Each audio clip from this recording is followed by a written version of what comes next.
Star TV et na masolo nango et na kanda et na décision. Colby Star TV et la chaîne à Bastar. Colby Star TV et la chaîne à Bino, il y a biso nyonso. C'est-à-dire to kota to s'abonner massivement na Colby Star TV.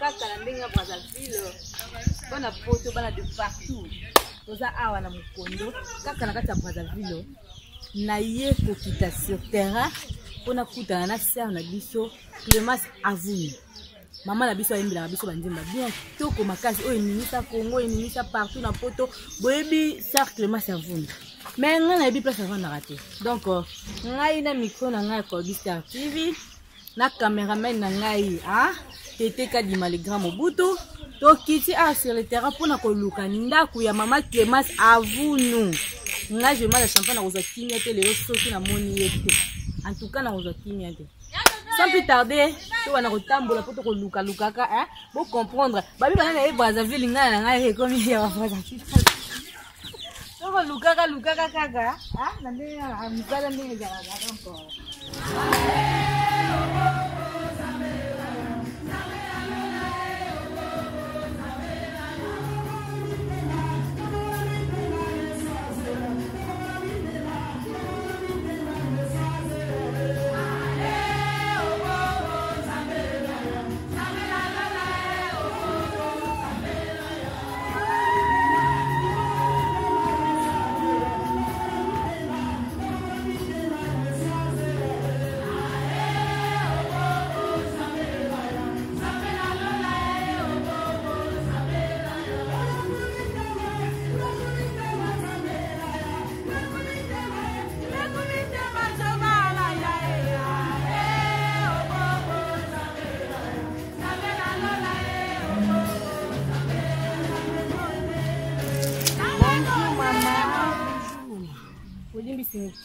Oza balabala nini? Toza na rue de la Mare Mukondo. Rue de la Mare Mukondo. Toza balabala yango vraiment yango oyo. Est-ce que okoza na idée toza na oluka ndako ya sœur Clémence Avuni? Edi pasi za akamba wapi? Wapi? Voisine na biso. Voisine na bino. Oyebi très bien. Très bien. Ya solo. Vraiment kasi. Est-ce que okoki na profiter na ndenge bien na que ozaki prévu que c'était pas prévu na l'élection na TV mais aussi na biso oyo c'est biso même comportement ya maman ya biso Clémence Avuni vis-à-vis ya bino awa ta carte pour tout le monde a yé na ndenge na yé na différent ba donc na ndenge moko ya sinisi ndenge za biso ba jeunesse mo binde teza donc je te dis est-ce que ndenge na se comporter za la kaka bien vis-à-vis ba bien ça la ressemble na carte za comportement ce qui est bien flatté les a le putain aza momo ko boye vraiment aza social makasi aza momo ba bonda frère makasi quand ko yemba pamba te aza pena suivi pena groupe de prière ya solo ana groupe de prière on doit ko yemba aza na groupe de prière o ya samisa na église monene o ya différent bato akamba ka bato église ne ba miracle za pesa ba prophétie ba délivrance aza momo aza vraiment gentil makasi vraiment oui bien sûr lui moto défaut mais maman de peut-être na ya voisine ngana monene défaut aza maman aza fobe on doit ko yemba za mosana nzamba makasi et ça ba miracle ozo le cas vraiment incroyable et ça vraiment incroyable vraiment il comme ka TV parce que mbonga ka passe ka ko linga miso mo ba miracle ça miracle vraiment minene o ba grand passer ba sala ye ba zo salango donc aza maman vraiment makasi maman aza bien vraiment gentil na semaine vraiment makasi ce ka bimi réel tout bota yebi moi na moke mokola za ye allez qui bonjour ngana sambla côté na yete mais kako lega pamba nande yo kaka kuna somo yo somo na côté na na somo na lega kaka na monaka na zaka pemene on pongo na wanda nento na yo kande basambela kaka interaction pa mama char de poule ke mato aza mama ba za makasi na kata bonzambe aza mama za utilisé makasi na kata bonzambe bon mona ye bongote aza mama va pona na kata bonzambe aza mama za vrai gentil makasi vrai gentil puisque même les mots nazo ko sorti aza mama sengo mama bato soka zo leka moto tu ozaye bonjour aza simple aza vraiment ce soit le tu yé une star au gondimate bon porte neza ouvert ndako tout motakota. Merci beaucoup maman en tout cas c'est pas ma casse pour na témoignage na yo comment on a dit au semble la église mon thème hein on peut faire témoignage malamu boye donc c'est que maman Cléma c'est vraiment aza moto aza maman vraiment malamu aza moto si ka di matazo continue toujours lukanda ko balakisi biso est-ce que porte wana eza yango ou beza yango te maman Cléma azali o azate ngape je ba chapana linga ba se pose ko mama mutu so na putete lelo titi ka di donc tozongi kaka po en tout cas cho ezate balakisi biso lupango babi lupango yo abe lupango ni mutu tantine maman bonjour hein bonjour maman nazo lukanda ko ya maman Cléma tavuni nazo baki balakisi nga nazo baki portail yo o eza portail oh na moni ozo bino zo kana wa te la fanya ka de l'autre côté ça voisin là c'est quoi maman vuni on a yo on a on a maman vuni a pris apparence na télé le comme maman vuni ba ni ya quartier avant d'aller Isa au même temps Nanga, au même temps Maman Nanga, en tout cas, non, elle est vraiment bonne, elle est vraiment bien. En tout cas, elle est exemplaire, quoi. Ça va exemple bien la biso, ma voisine, elle est gentille. Même que ça me que maman, Boboto, Azul la biso vraiment, ils sont la même avec Nzambe. Elle se comporte bien. Vraiment, à soi la batte. Ah oui, la cartouche. Oui, à oui, mais il faut tailler. Le reste le pain au déjà. Ah bon. Dans la qui a déjà là en tout cas. Maman. Ah oui, oui, au côté de bon, là il faut tailler déjà 6 mois, 7 mois. Mais au côté déjà. Le hasard vraiment exemplaire quoi. En tout cas, c'est bon, c'est Saranga. C'est Saranga vraiment. Et puis Saranga vraiment est single. Saranga vraiment est single vraiment. Là-bas, on peut bazan zinga si on va séparer, on va toujours séparer. Merci beaucoup. Merci. Au bout le pain yango. Ah le pain yango maman. Si ka di mato ko ta le pain ko ta na maman. So il peut maman zali. Nazo banga na mutema na edite. La kota.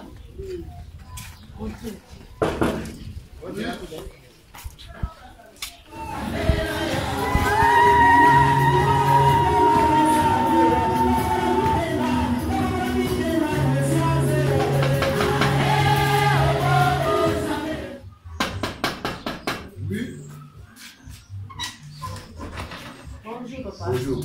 Là, j'ai mis la champagne. La présentatrice, il y a Colette TV. Oui. Il y a comme maman Cléma qui a abonné. Ah, moi, directeur de la salle ici. Bonjour,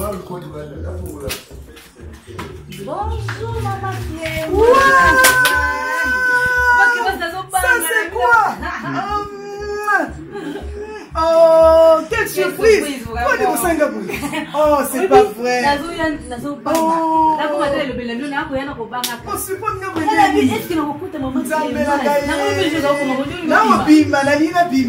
ah, Seigneur Jésus! Moi, ça la surprise, ça me fait aller. Ah, non. Waouh, bonne idée. Oh, bon, il y a un téléphone pour lui. Oh là là.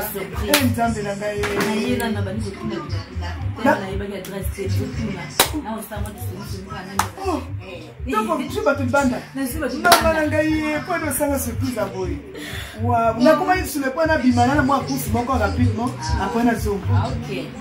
Bien.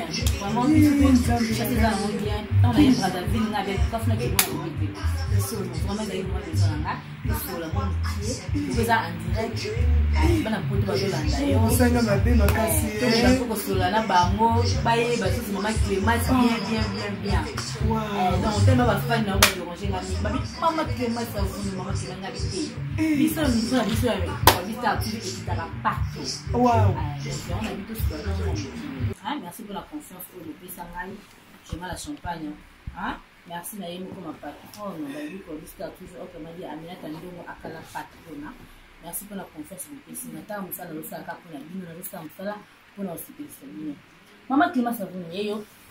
Nazo fusola naye nazo poser la question nyonso pour otinda kinga na poser tout le monde maman Cléma siboy nous sommes maman Cléma siboy en tout cas na sali kaka ndenge monaki maman Cléma ça bon innocent Bonne vie activité. Nazokangwa makasi. Émotion, hein? Sentez bien, émotion makasi. Sentez bien Angola Nzambe. Tozawa, tozoko bagana musalango. Dès que tu l'as pas déjà ndai ya kosala na Nzambe kino suka. Donc tozaka ka tozoko continue musala. Sentez bien Angola Nzambe. Maman qui m'a dit le moment va question mais ça ngate bien. La réponse ni mais yo donc faut oser na tana yo expliquer ni c'est que ba qui maman commence. Tu bandi na ni na bandi vraiment, il c'est vraiment que ça me chama wapi. Tellement combien vous économie d'origine d'origine ya mboka nini donc expliquer biso zo mata na yo pour ba fanya na ba yeba na ki masa zo. Ah OK, tu veux la peste bango mbote ba to Rolanda biso bien que ça émission en surprise la mo qui m'a voulu na za congolaise ya Congo Brazzaville na botam na libota moko monene o ya famille ya Vulu bo baza na Congo na Brazzaville ebi famille ya Vulu malamu. Toza issu d'une famille de 9 enfants. Ngana na 4e position. Toza na basi na mibali. Menangolo Nzambe, na jingolo pa ya Nzambe.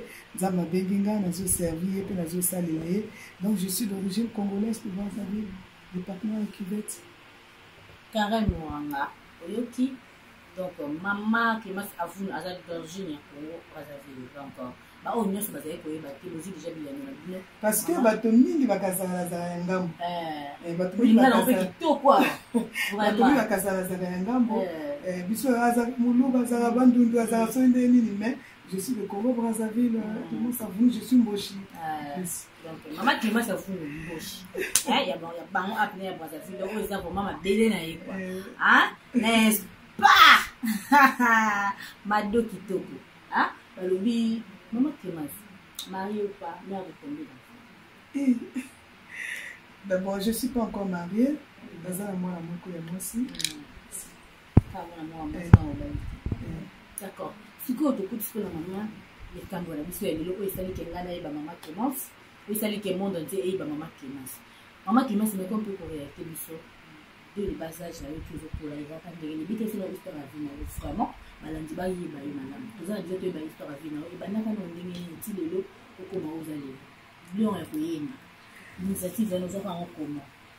OK bon naza mwana mwasi moko nde na yebisi bino nakola na libota monene naza na famille monene oyo toza famille Avunu naza nakoli nabotami lokola bana nyonso soko na ndina na nzela moko na sala na yema ya témoignage eza na relataka histoire ya vie nanga na relataka ndenge na botama na ndenge na kola na ndenge na se retrouver na koma ki boye na état oyo donc je peux dire que na botami na maman na tata na mariage moko oyo eza légal maman nanga azaki marié officiellement na mobali na ye nde babalanaki zemi nanga mpe okota ntango zemi ekoti baboti mpe ngai na bimi lokola bana nyonso en déplaçant parce que papa nanga azalaki chef akosala ba intérieur ya mboka ya bamboka na biso awa na badépartement na biso nyonso il arrivé que toyaka kose déplacer tokomi na mboka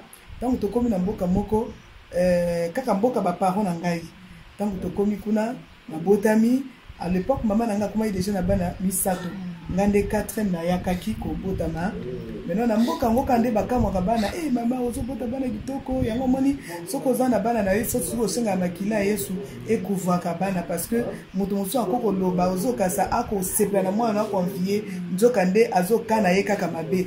Alors il y avait un voisin au pas qui proche na ba parents nanga au pas qui bien na ba parents nanga ya kananda ko ali asama kamunyoso au bako yambe loko la famille loko un membre de la famille azaki ko yaka mais toute façon ka yako apprécier madame a voulu yo bota bana boendenge ni bana bingambe à ton âge parce que maman na balé na âge boko muke à l'époque bako bala basi très jeune. Alors issu de d'une grande famille maman na biso bakumo akama moto wana akama akaka bana bingambe bakana na ngaba mibali minene et tout maintenant pendant que ya osako sala bongo njokande en faisant cela il m'enviait sans le savoir à qui convier ce que va parents nanga maintenant il osala ke ngana yo comme la victime il y a envie ya moto wana na haine ya mabe de façon que tango na botami na tamboli ndeke bana nyonso batambolaka tout et tout.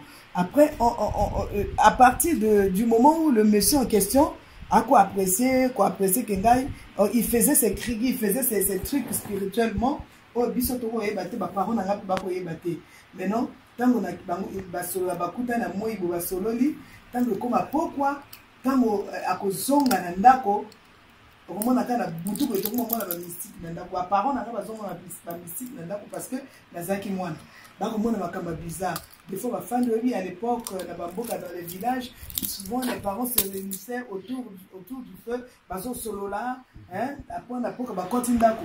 Pendant qu'ils causaient, maman meninga, le quoi andé, maman ne savait pas moi andé, tant qu'on aussi ça causait, banima quoi, tant que bola, tant qu'on compta, on a déposé le colambé, là, à retrouver serpent, à ce temps bon colambé, tant qu'on crie, tant qu'on colanda boy.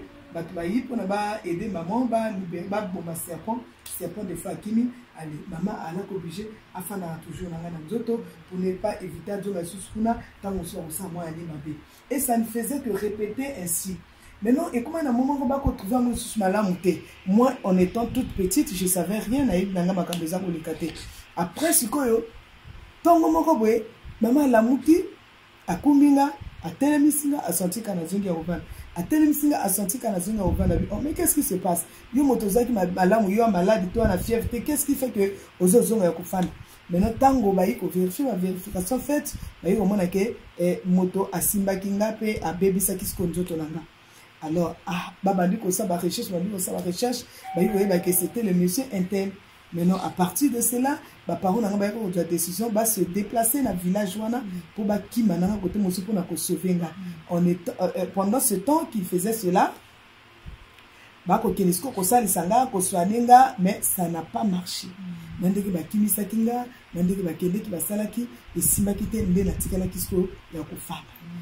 tant que ça, déplacer, mosale déplacer la plus na mboka mususu ainsi de suite makamamo ebele moya okota mujindu ezate. Après to yuko se retrouver to zongi na Brazzaville, donc to zongi na Brazzaville, ba continue à école maternelle, babandi okenanga ba massage et tout ça n'a pas marché et le monsieur est resté comme ça mais on était bien avec lui, il était bien avec mes parents à Koliawana, il faisait tout avec mes parents, papa la repese pour mbongo makambo tout. Mais chose malheureuse c'est que moto oyo bokuta na ngai na la vie azaka toujours motangala muté deux fois pour nayo ango sala kelelo naza onayali ndenge na sala kufanda. Mais non peu importe cela na bani na ngape kokola tozongi Brazzaville ba parents plazo continue musala ba lemba kinga pété les parents prenaient soin de moi correctement ba tienga na maternelle na bandi kotanga na koti bon école na ke na ndenge akomi lelo voici mkolo. Mais non par rapport na oyo uti koloba en dehors na koyemba na makamba nzambe na koli na kata famille oyo toyeba ki pe nzambe te. Je suis baptisé catholiquement. Ndenge ba baptisa bana nyoso ba tio mai wana bébé ba baptisé ozo ba bena malamu te mais on te fait après son baptême na baptême wana na soka na catholique toute petite. Après on va do kola makamba bonzambe pesa na ngote na pe la posa na sambela te na iba ina makambo te mais chose ezaki passe pour na ngezaki que na koli na passe na motema nanga na kolaki na solitude na motema nanga parce que ce qui m'est arrivé je m'y attendais pas et toutefois je n'étais que à réfléchir à penser sur là à réfléchir à penser sur cela parce que na ko vanda boito fandi to solo lien mais tant que okoma kaka pourquoi ba souci bando ya pourquoi Seigneur moi pourquoi il faut comme l'angana comme boye natika la boye Seigneur pourquoi je voyais comme si Dieu ne m'aimait pas parce que oignon c'est les kanaki nzamba zaki wapi alors nandenge ko sala ke au fur et à mesure na kokola na ngaka ndenga na kokola na ngaka ndengwana après na yokuta na musali ya nzambe moko c'est mon père spirituel oya memanga na église hein azande ko papa ya ngambo comme on est Thomas Lokombe azas ko na kine yé à la Brazzaville. Donc du coup bako loué en face na biso loué en face na biso mais le monsieur akolinga nzambe mingi ngai bakoma nzambe talingate bango bakuna so uti église moi des fois ba bonde la kuna ba sosa makamona bango biso nzambe taliso te. Un jour maintenant il kosoma biloko na boutique na biso ngamu tunazali koteka na ta boutique quand il aussi ma bloco abandonne la maman comment vas-tu Ngabi ça va abi okuye que tenga linga assemble la terre na nzambe parce que nzambe alingi pengate pour ndenge na za l'état aussi nzamba moi ça la ka ça permetanga na kuma na ba état hotel abi non abandi côté yanga jusqu'à ce que à convaincre que tant à convaincre que nga ayi kobinanga na église na zuzela pe to comme que l'église to que le balandi yemoka ya kozwanga yemoka kotikanga yemoka ya kozwanga na kina cycle nanga vélo nanga ayi kozwanga toke tozonga ainsi de suite. En allant à l'église, du jour au jour, j'ai commencé à comprendre la parole de Dieu. Quand on prêchait, nous avons senti Nzambaka bolingo, Nzambazaka malam. Je voyais plus na condamner Nzambe. Je voyais plus na continuer koza na colère ou bien na haine na kata mutema nanga. Na comment komona donc Nzambaza, ceux qui na yina yo ki liloba Nzambe na jongi bolilo na tango zo travailler na mutema nanga, ezo bongisa pe mutema nanga au fur et à mesure. Alors, il y a une décision. Et je me disais, ah, ce qui a eu l'église, le pasteur qui prêche, on dirait, ma kambeleka na vie na biso, ma kambeleka na ndako na biso ya yebaka et tout et tout. Or, au fond, c'était le Saint-Esprit qui parlait au travers de son serviteur. Oh, ngai na yebaka na ngata mukete. Après, l'ilobana na bandi pe ko sale lango, na bandi ko église, na bandi ko sale lango, na bandi ko ya église, na bandi ko sale liloba. Ti ba yiko loba nangi fwa pi nga baptême. Moko na baptême nangi zanga extraordinaire. Na botama ya sika yaki extraordinaire soki batema ne sanamki na moment na sina comprendre liloba na Nzambe ndenge na za lelo kasi na yebite na za ndenge tango ba biso toke parce que toi qui par jour na ba samedi on baptise au moins 300 personnes à l'église na biso des fois 400 des fois 350 so ba muke ba 200 et quelques. Mais non, moi j'étais parmi les baptisés de ce jour-là à n'écoute na zo c'était na ki moi muke tango toye na baptême toye na l'église ba ko pisa biso ba ko exhorter biso ndenge ni toko sala bokosa mo ya makasi ezaki mokolango bato toyi to continue l'église to bandi ozela ba ya biso baptême ba mina biso na lieu ya baptême mo dali boto diaka mo ekita comme ça tout le monde ndenge to sa poto ke na lieu ya baptême to diebe mo esa le ko le kiti penda te le ko bato bazaki ebele il faut to komaka avant pour ba libérer bato un peu tôt. Mandero to ipe na excusez to ipe na lieu ya baptême tango to komi kuna na bandi kolingo baptiser bato. Maintenant pasteur nanga titulaire visionnaire et ministère et sikana na sambelaka c'est l'apôtre Buka. C'est lui qui m'avait invité à l'église qui un des collaborateurs il y a apôtre Buka Joseph. Maintenant tango to yi apôtre ayi lo le quoi bato azebele to banana sœur bon to glisser to tiki mopandi pour to continuer bande ko mususu tango to yi kaka na lieu ya baptême bato en secret to bando bonde Nzambe to bonde li bando yimba banzembo et voilà tango bazwinga batomolinga parce que je obligé basimanga na bato misato pour ba équilibrer nga basiminga bato misato ba pasteur misato basimi. Je me rappelle bien, il y avait le pasteur Okana Norbert, il y avait le pasteur Sekola, papa Sekola ça tiki biso paix à son âme na papa nanga apôtre Buka oti lelo tozanaye ensemble tango basiminga pour ba équilibrer nga tango ba bokinga kana mai wu mvule bandi mvula ya makasi ebandi tango basopinga kana ngata mai babwakinga 3 fois babwakinga babimisa babwakila tango na bimi na mai batienga pembe na bandi ko parler en langue na banda ko parler en langue ti na zonga kanda ko na biso je ne faisais que parler en langue chose que je n'avais jamais fait et loko na yebi pendenge ezalaka te. Alors tango bakumo continuer baninga mususu na se ya mvula ceux qui les 300 personnes ceux qui les nombre de personnes au bazaki wana on les a baptisés sous la pluie, une forte pluie en plus baptisé babatant bachesko mota suka na mai babimisi mota mai mvula esi mvula tango esili bato mon mvula kitoka mapambo. Donc nous on avait reçu le baptême du Saint-Esprit et utaki penda na lola yango moko parce que là to silisi époque wana bato baptisaki mokolana yaki bato tozaki vraiment en contact na Nzambe. Et depuis ce jour-là na bande qui ko parlait en langue ti lelo na kenda ko na biso tango to sisi to zongi na parlons langue même ndenge na commence le revêtu du Saint-Esprit na bande ko sala parce que na bande ke l'église ko ba no so bakende ke na koma ki na zel makasi ya makambo na Nzambe na koma ki na molende makasi na lia te je dois aller à l'église na de loko na doit te je dois aller à l'église.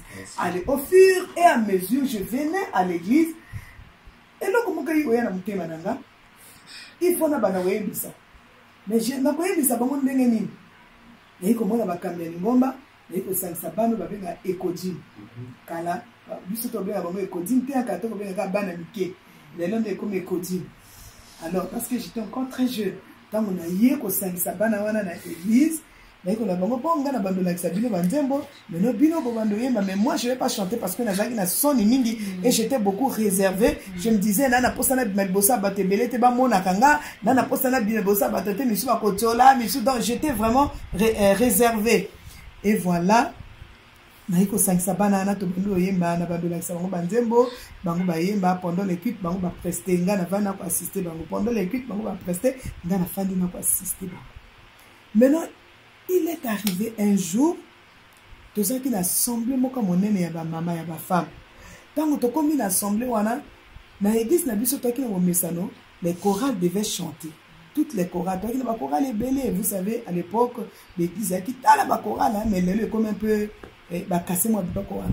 Donc ba ko bana bana mike, ba bani na mibali, ba kena ba mama, ba jeune fille ainsi de suite. Maintenant, l'église n'a biso so ba bana mike, c'est ma chorale qu'on devait commencer. Maintenant, ce jour-là, on s'est préparé, toye na mayangani wana. Tango tokoti mayangani, na bongisi bana na tout le monde était déjà là. Mais mon cambio nga na telemi saka moko na pona tambu sabango ayete. Babando dzela kite ese bandi, babando dzela nga kite ese bandi be mwana wapi ba téléphone pe sa kite. Pour vandika toko zela mais kite pendant ce temps et ko sala modération et zo sala. Qu'est-ce qui s'est passé? Maintenant, maman modératrice soit qui otambu sabiso, aïkolo, oh, mais la chorale des enfants, bientôt on va commencer. C'est vous qui allez chanter. Pour ceux qui nous aussi se yemba, bande comme sous bazo baye. Parce qu'on a dit maman modératrice, nous on va pas chanter parce que la dirigeante qui devait diriger n'est pas encore arrivée. Il y a quelqu'un a continué modération. Moi je pensais que nenga yoka kinga atsuki kawana, donc ndende ayoka kinga ako continuer sur quoi tselenga pona kaka chorale yenu. Deuxième fois ngali maman bo longola kabiso. Pour continuer le programme parce que l'heure est sur Kende, ce n'est pas tellement évident que Bissotoyemba parce que moto attend sa bango arrêté. Après, on a mon maman a signé le micro. Elle dit maman, tu veux sur la bango, c'est simplement Neneni. Yo, ça va, yo, mon camina bango. Toi, tu peux chanter avec eux et qu'on est canango bien gabi, non, gana yembate. Et bah, tu dis au moins 5 minutes ou 10 minutes, bah, que supplier là, pour ngana yaka, na yemba na bana. De continuer le programme. Ngabite ngana koyembate ngana kokana te na yoka na soni ngana kokana te te mona iba déplacer ba ye côté ngana fana ba ko supplier nga ngana yemba. J'étais obligé ya kotosa ya komata te to yebi bande ko likamba ko kama tango kaka na yembi sinzem to sirisi na yoka kaka ba acclamation na kati église module ba bête ma boko. Il était question que Mbaka Nzembo moko. Na ko modératrice abi bo monde ba yebi kitoko. C'est Clément Sako boya ko yeba ko banga soni. O monde nga yebi to bakis bango Nzembo mi balé. Ce jour-là nous on a chanté 2 chansons pendant qu'on devait chanter une seule chanson. Tant que tu sais sur deuxième chanson, Nzamba se glorifie mon kolambo na kata kitu wana. Nzamba sali Nzamba kiti et culte leka kitoko na se aboshalisi ya Nzambe. À partir de ce jour-là, ndenga sona telemaki pona bima liboso ya bato na banda koyembisa na banda koyemba liboso ya bato nyonso. Mais j'étais d'abord dans les coulisses na ndenge nazo continuer tile. Ok, merci beaucoup maman Clémence Javounou. Vraiment maman Clémence a eu temps à relater une histoire naie. Vraiment parce que vous avez banda pour comprendre pour ce pays. Au moins maman Clémence a expliqué nous à long et à large. Mais conseil mon quand on peut c'est pas bon tu vous a ravé sur banana bino quand maman qui m'a fait comme aller abotama bongote abotama le couleur yo abotama le couleur mal mais vu que na benga mo imprudence parce que tant on peut c'est de confiance et puis comme si aveuglé biso bateau to mais ça na so ko peut c'est de confiance mingi et aveuglé yo azo salon ma douze yo bateau donc il faut toujours qu'on sambela ka otika la banana yo surtout na sima kila es masia ezi parabane protéger bango partout ba otambola po ni mekana diable et meka ko simba bangote. Nous avons dit maman Clémence yango donc tout mes campus qu'on a levé maman Clémence azalaki na yé vraiment ko sambela te donc azalaki na yé na kibomusoni donc le coup le loko wana ya nzambe zaki kati na yé nzambe azakuzila ngonga na yé ekbeta tango ngonga na yé kokaki en tout cas azaki forcé au sala donc ata mutebe zolinga te mais nzambe soka décider déjà donc oza na choix il faut sala nde au moins maman Clémence mi koti seki na musala ya nzambe abandaki nanu serviteur. Donc, ils ont battu sur comprendre. Donc, maman Clémence abandonne le serviteur de Dieu. Tant que basta la pesa kai baptême, tant abani ko parler la langue des ailes wana et ressemble côtier, abani ko ça elanza mais et par après, ayo ko zo initiative ya koyembisa bana, ezali toute na idée na été mais le kola is nyo sonné zena ba calcul nzambe. Le kola nzamba yeba ki faut netiser moi sur amimi na balolengi moko boy pour akoma ser Clémence à vous ndenge aza alelo. Merci beaucoup maman. Les autres actifs vraiment yangai ndenge to sololi na oboye faire comprendre ba fan balandina so o ba se de chaka ba ko travailler ba yebisa biso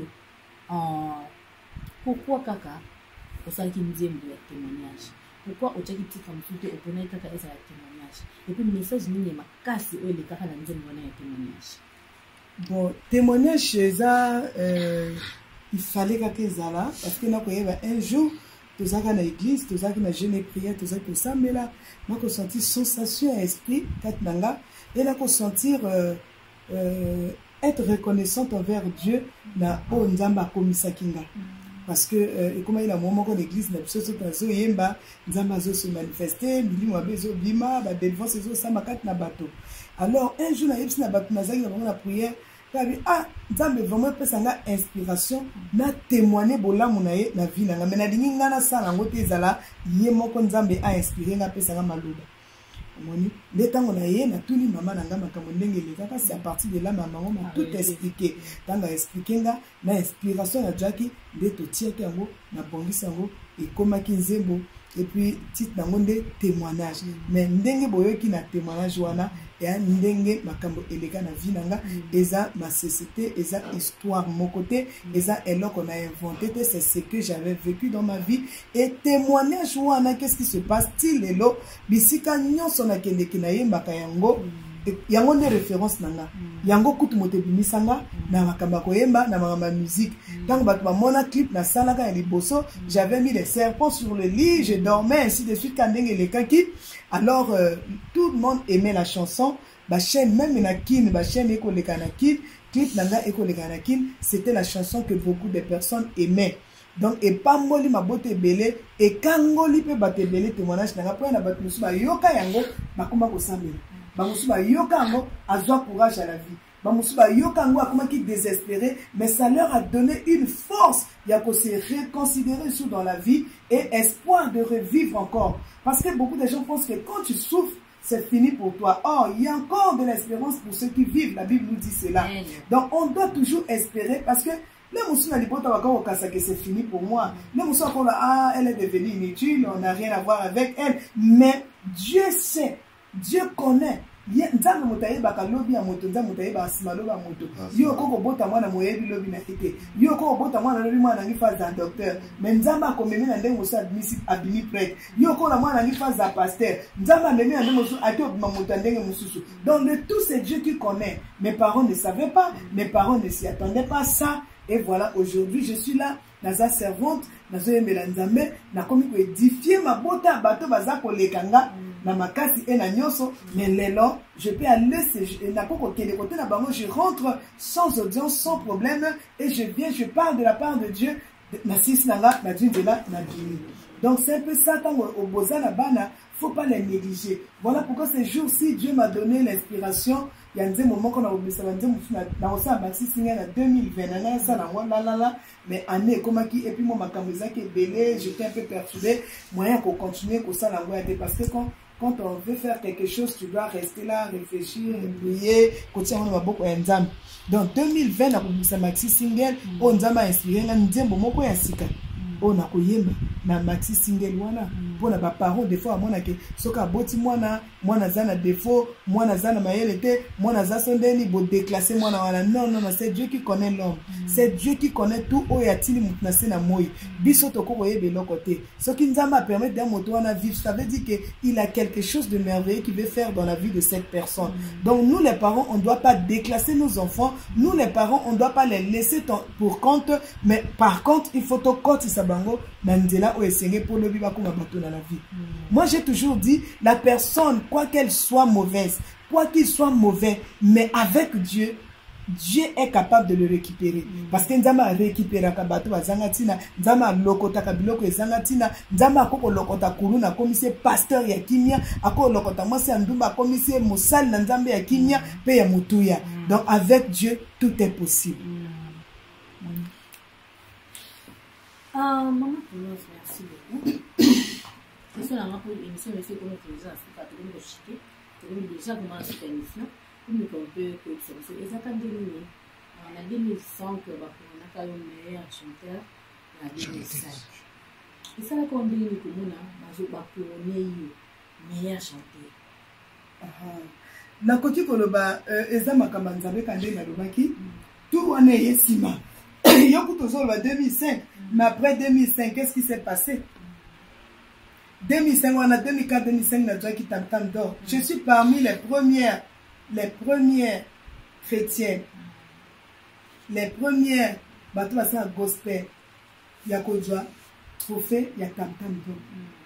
Wana na uto bisaka album na ya témoignage aussitôt tellement impact au témoignage ça comme ça na vie ya bateau et ça là qui te ba couronner mais na sima nango bateau fait botami ebele bateau fait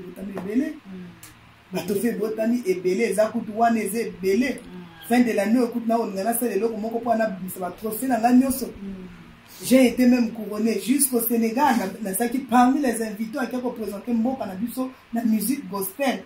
Je suis allé là-bas na sali yango na zongi et simanango ba trophée ça et belé moins écoute na loba exactement mais on aura peut-être tout le temps en long et en large pour regarder ça l'émission sur émission spéciale sur ce que mokili et pesi parce que on est mokili hein et on est mokili et pesi mais mokilipe epesa kanatina parce que so sali mosala malamu okondimama soko sali mabende ya passe mais soko sali ya malamu ekondimama donc ata mokilipe sinango eza mabete eza pe lisumute mais on aura peut-être tout le temps ya kosa l'émission na kobimisa bino o nzambe na ngolu na ye apesa o nzambe asepelaki a honorenga na mosalo na salaka. Merci beaucoup, Maman Cléma Servino. Dernière question pour te clôturer l'émission. À part activité, nous allons nous appuyer. Nous allons nous rater. Vous allez le moment où était payé le quoi bah ONG, le quoi bah le moment à part nous allons appuyer. Bon, à part Koyemba, ce que je veux bien, c'est que ce qui me vient souvent dans la tête et puis depuis Kalanzamba Kouesiringa pour l'orphelinat.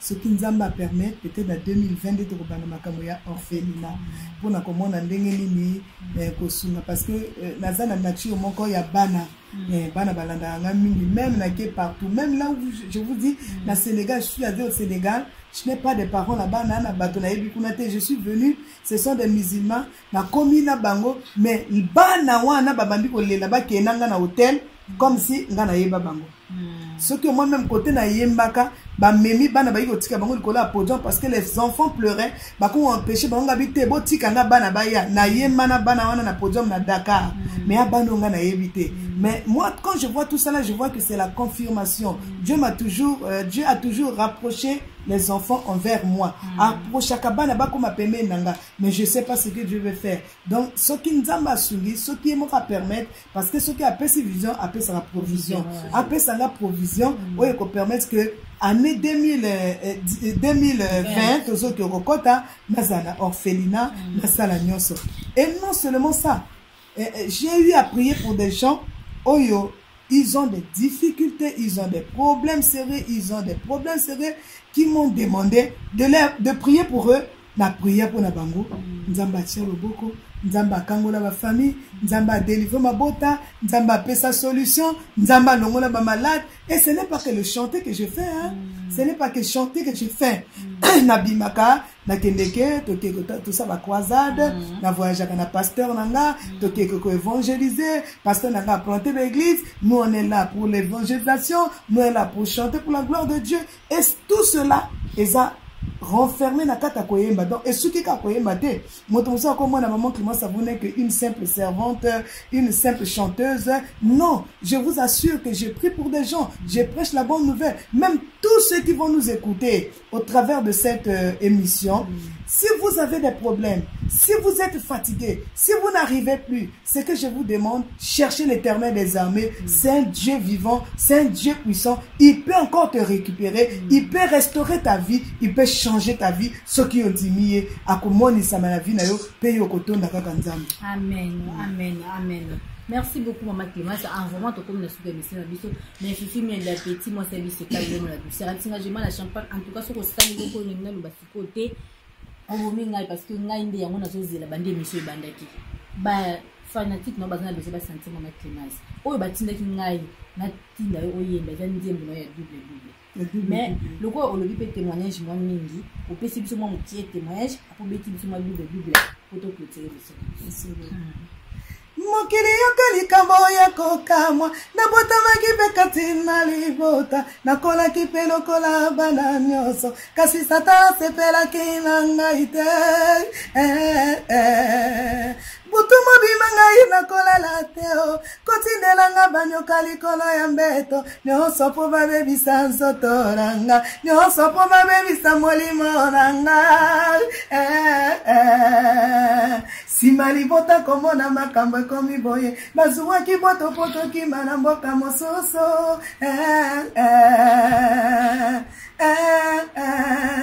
kasi Nzambe atelemaki kuna na lola alobisima nzoto kasi molimo na ye te elenge mwasi oyo nasili kopona ye azali oyo akosala nkembo na ngai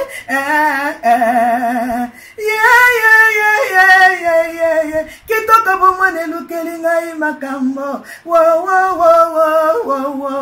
kobota mama eluki minana na Satana yango nalobi ye kumama papa nalobi na ngai sanjola manzambe. Voilà témoignage. Quelle belle chanson, vraiment. Amen, maman. Comment qui tourne ma caisse vraiment. Mais tu es double, maman. Il est merveilleux. Il est merveilleux. Il m'a racheté par son sang précieux à Golgotha. Il est merveilleux. J'étais bloqué par les liens de la coutume. Il m'a délivré.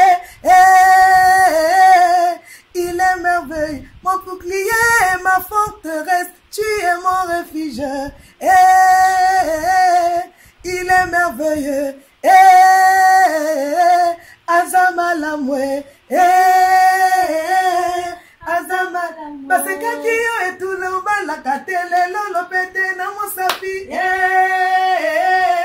azama la babengaki yo ekomba yo botaka te lelo mama na bana azama la mwe botala lelo yo si c'est comme neuf azama biloko nyonso na double biloko nyonso na double papa ngoli na double biloko nyonso na double elevation ya double biloko nyonso ya double bavoyage ya double biloko nyonso ya double. Quelle belle chanson, Maman Clémence, vous nous maman ça va pas moula. Oza mona likabokati na yo, yo kutozolo ba ke diable mona ki beauté. Non, amona ki beauté, amona ki don o ezaki kati na yo. Amona ki non na étouffé, kutu ya linga ka commission état otima ali musayo. Mais par la grâce de Dieu, nzamba boya bino osa musai na ngai, na kuki jamais ko limisa na mutudo. Il faut azala. Atana condition mais a pesa. Webi ke na yina koti na ndaku. Koyo kozolo ba nazoka ba cher de pour ngali na muza ko ma nzambe. Mbali boso na sentir le ko bona oyo ka isenga mona mutema pe kimia. En tout cas, aux avons ya nzambe. Maman Clémence, merci beaucoup de comme cette émission. Pour nos fanatiques, nous avons besoin de contacter. Merci beaucoup. Nzamba Zalokumu. Nzamba Pambola Susubino. Na surprise bosa bouchi musika. Vraiment na moni que vous avez na posa yako mona ngai. Tokutana tokoka kosa quelque chose pour sa gloire. Nzamba Pambola bino nzamba kanisa bino na bolingwana. Bosu kisana ngoka na ngate bosa na batu nyonso esika porte kofungwa mela bino boyebite. Yango wana vous êtes les bienvenus. Je suis là. Batu nyonso bazana posa yako contacter nga na saka musale belé ezali bala na yo eza mariage na yo eza la séminaire, ezala ba croisade, ezala ba veillée mortuaire, on vient, on nous appelle, nous on vient célébrer et glorifier notre Dieu. Peut aussi ok. Ce qu'on lui pensamba battre au sein anniversaire parce que toko bi na fin de l'année ana ebisabino, toko pe na fin de l'année batomi ya mona asuka ya ne na melana lango na sepelo koko la non, nzambe o batelinga de janvier à décembre 2019. Et là, on a coupé son nzambe, nazo benga, mosali na nzamba ayaka, to célébrer, to louer, pas qu'elle soit musique, ce qui en nini. Mais moi, je vais rester là dans la présence du Seigneur, le glorifier, le remercier de ce qu'il a fait dans ma vie, l'anniversaire nanga, na oko benga biso, tokoya, toko sali la nzambe, toko yembe la nzambe, toko glorifier nzambe pour l'anniversaire de la batelio. Yangwana pona kozwangai, oko benga nga na numéro oyo. 00242 pour ceux qui sont loin. 06 665 62 41. 06 665 62 41. Yami Balé, au tiers toujours préfixe Netboso, code Nabiso 00242 05 588 56 49. 05 588 56 49. Ozana pour sa prière, ozana ba problème, ozana kolela, ozana ba difficulté, bengaka, je vais t'aider dans la prière, je vais prier pour toi, je vais t'exhorter et puis nzambe na biso akozolokumu ekozala kitoko pona kombo ya Yesu. Merci na balandinyo sur Colby Star TV. Na ba onan ba s'abonner te bo s'abonner pour vous ba bulu kitoko boye na kata Colby Star TV babi ya pas de comme Colby Star TV. Merci na ba onan so ba fidèle sur Colby Star TV. Ah Colby Star. Vraiment na koko bossa la yote. Oza émission moko kitoko sur YouTube. Nzambe nanga pambola yo. Kaka eloko zo sala oyo nzambe wana kanisa yo apesa ba moyen. Apesa provision pour eloko epanza na mokili mobimba pe na nzela ko panza mokili mobimba nzambe pa memo mokili mobimba po te komo na nzambe ekumisama. Amen babi chaîne le pambola matala mama ke mas ndenge apamboli site na biso donc bo s'abonner pour bino pe bozala bozwa bénédiction ya mama Clémence na site na biso Colby Star TV. Merci mon caméraman Titika di Malekra Mobutu. Merci na ba oyo so bazala ki brancher scotché pour na kolanda émission nanga le code star na yembela ki bino star na bino oyo pe bolingaka oyo bosingaki mingi je mala champagne alingi bino mingi ngai bino pe bolingi ngai mingi ba oyo pe balingaka ngai te na lingi bino mingi. Vraiment tokutani prochainement na émission mususu oyo kolanda caméraman nanga ya solo ya qualité babi Titika Dima bye.